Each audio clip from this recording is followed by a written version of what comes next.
รกเคยมูลหาตัวបងប្អូនអើយនេះស្នាមពុះវាបងប្អូនចឹងបានចេះតែបាត់មន់រាល់ថ្ងៃចឹងវាស៊ីទៅរកតកូនមន់ចឹងសុទ្ធស្នាមពុះបងប្អូននេះឡើងលងមកនេះបងប្អូនដោយសារអ្នកមានផ្ទះចិត្តព្រៃដឹងបងប្អូនចំមន់ចំទាចឹងវាហានិភ័យច្រើនសត្វពស់បងប្អូនវាចូលមកស៊ីកូនមន់ខំកូនមន់ចឹងលើការពេលដាក់កូនមន់ទៅលើបងប្អូនឥឡូវយើងមើលខ្ញុំស្រេលន់ដាក់ពស់ម្ដងគេដាក់លន់ដាក់តួងខ្ញុំលន់ដាក់ពស់បងប្អូននេះទៅយកអាអំពងយើងហ្នឹងបងប្អូនហើយយើងធ្វើប្រេះវាក្នុងនោះទៅហើយដាក់ត្រីស្អុយនៅក្នុងនោះទៅបងប្អូន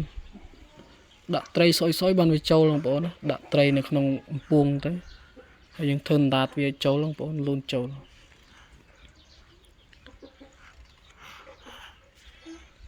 ហ្នឹងហើយឥឡូវយើងរៀបចំដាក់បងប្អូនហើយ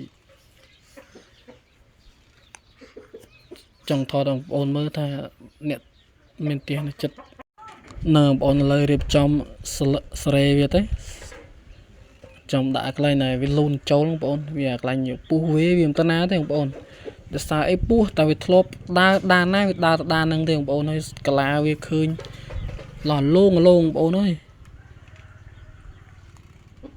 ឥឡូវយើងរៀបចំដាក់វាបងប្អូន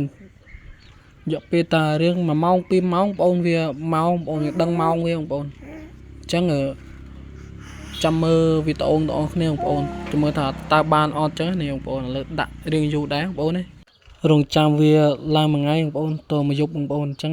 ចង់ដឹងថាវាចូលអត់ចឹងដោយសារអីផ្ទះវានៅចិត្តព្រៃបងប្អូនហើយណាមួយអានេះថ្មបងប្អូនដោយសារវានៅថ្មព្រៃបងប្អូនខ្ញុំអត់បានថតខាងបងប្អូនមើលអញ្ចឹងវាថ្មហើយខាងសុទ្ធព្រៃបងប្អូនដោយសារកន្លែងហ្នឹងវាថ្មចាស់បងប្អូនអញ្ចឹងឥឡូវបងប្អូនឥឡូវពុះមកបងប្អូនខ្ញុំអត់កុហកឬក៏អត់ពុះចាប់ដាក់ពីណាបងប្អូនដោយសារផ្ទះចិត្តព្រៃបងប្អូនដឹងហើយសិតតែពុះហ្មងជួនកាលវាមកចក្រានបាយក៏មានដែរបងប្អូនអញ្ចឹងឥឡូវដាក់ទៅវាអត់ចូលទៀតនោះដោយសារអីយើងដាក់ឲ្យធំក្លិនបងប្អូនដាក់ត្រីដាក់អីនៅក្នុងហ្នឹងអញ្ចឹងឥឡូវនេះបងប្អូននេះឥឡូវវាហត់ក្លិនឥឡូវវារុកចូលបងប្អូនវាស្អុយវាអត់តាណាទេបងប្អូនវាធំក្លិនពោះបងប្អូនអញ្ចឹងវាចូលបងប្អូនចឹងចាប់ដើមវានេះបងប្អូនឥឡូវចូលបងប្អូនហ្នឹងបងប្អូនប្រយ័ត្នប្រយែងបងប្អូនអើយក្មេងខ្មាំងអីចិត្តផ្ទះអីហ្នឹងហើយមានព្រៃអីហ្នឹងកុំសើដើរព្រៃព្រៃព្រោះខ្ញុំផ្ទះចិត្តព្រៃសតពុះបងប្អូននេះខ្ញុំចិត្តសាបងប្អូនឥឡូវខ្ញុំចាប់ដើមដើរមកមើលចង់ដឹងថាចូលហ្នឹងបងប្អូនហ្នឹងបងប្អូនឥឡូវខ្ញុំមកយកបងប្អូនទៅនេះចូល 100% បងប្អូនអើយអ្នកណាធ្វើតាមវិធីហ្នឹងបងប្អូនបានផលបងប្អូនមិនបាច់ដាក់ម៉ងទេបងប្អូននិយាយទៅបើដាក់ម៉ងគីឡូថាវាអាចរើរួចចឹងបើដាក់នេះយើងដាក់ត្រីនៅក្នុងស្អុយទៅត្រីស្អុយយើង